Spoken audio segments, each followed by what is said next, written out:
Assalamualaikum warahmatullahi wabarakatuh. Nama saya Maulin Imah. Saya dari kelas konten 1 Pendidikan Bahasa Inggris 2019. NPM saya 19103020229.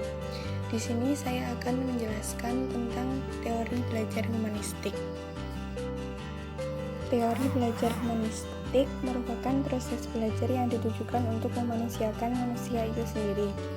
Atau maksud lainnya yaitu teori yang lebih banyak berbicara tentang konsep-konsep pendidikan untuk membentuk manusia yang dicita-citakan.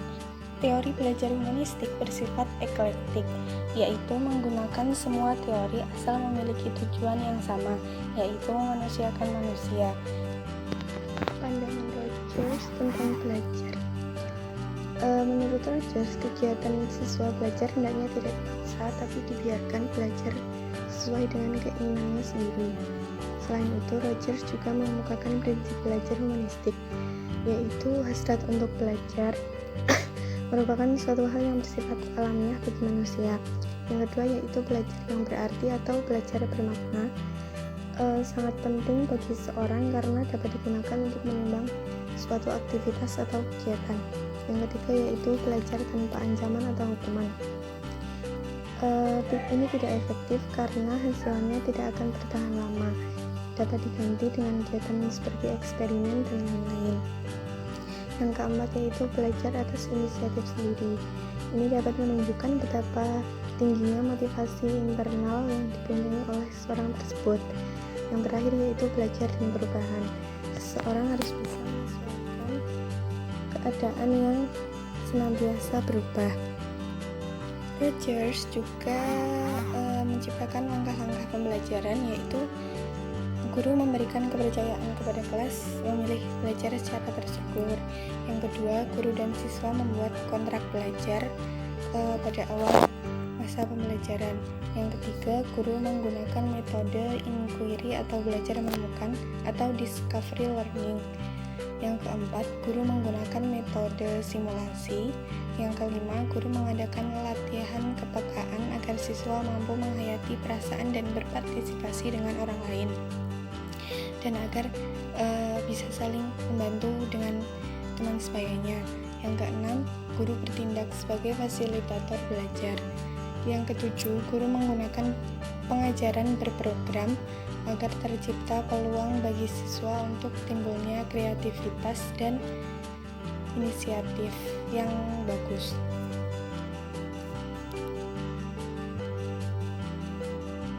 Selanjutnya yaitu pandangan Bloom dan Krathwohl terhadap belajar. Menurut mereka, belajar itu lebih menekankan pada apa yang harus dikuasai oleh individu sebagai tujuan belajar setelah melalui peristiwa belajar atau proses belajar tersebut.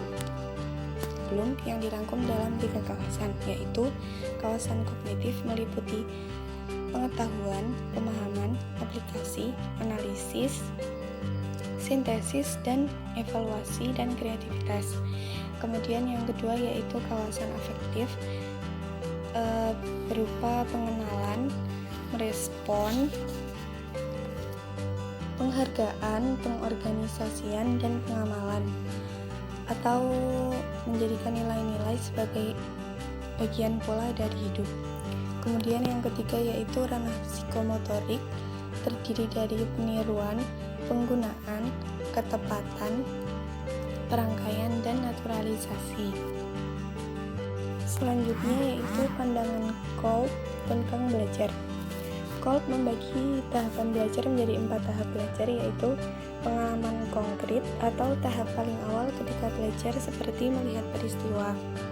Yang kedua yaitu pengamatan aktif dan reflektif, atau ketika seseorang sudah bisa memikirkan bagaimana peristiwa tersebut bisa terjadi. Dan kemudian yang ketiga yaitu konseptualisasi, atau siswa mulai belajar untuk membuat abstraksi atau teori tentang sesuatu yang pernah diamati atau pernah dialaminya.